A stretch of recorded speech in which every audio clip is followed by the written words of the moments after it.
Oh, we saw a couple of teams on Friday night, North Melbourne and Melbourne.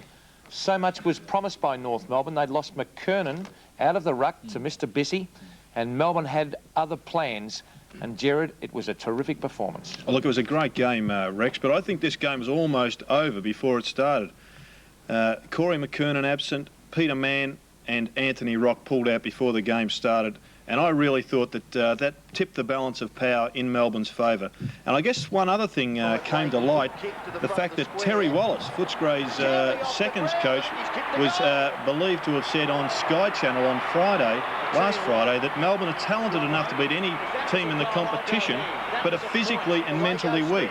Now, Melbourne, I believe, were told that before the game.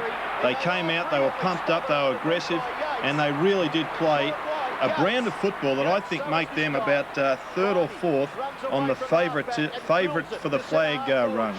They are playing excellent football. Now, there was a couple of big battles. Schwarz, we just saw on camera. He had a terrific battle with Mick Martin. I think Mick probably just took the honours, but it was a classic encounter. Andy Lovell, you just saw kicking one of his 5 goals. He was something that North Melbourne didn't have. They couldn't find a goal kicker. Their 2 guns, Garry, was taken out of the game by Neitz. Now, there is a question mark on Carey's fitness, but he was out in the ground. You can't take anything away from Neitz, who played a very defensive game.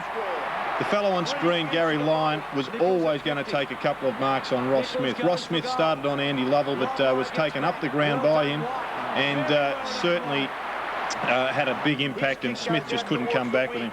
Sean White, you just saw some of his aggressive tackles. Here's the player I spoke about, Neitz. Sean White played probably his best game of football for Melbourne that I've seen for a long, long time, and he's enjoying perhaps his best season. The other good battle was, of course, Longmire and White, who we've just discussed, and John Longmire is sadly out of form at the present time, having kicked very few goals in the past few weeks. 3 votes to Sean White, great game. Tingay was one of the Melbourne midfielders that really did work hard for the club.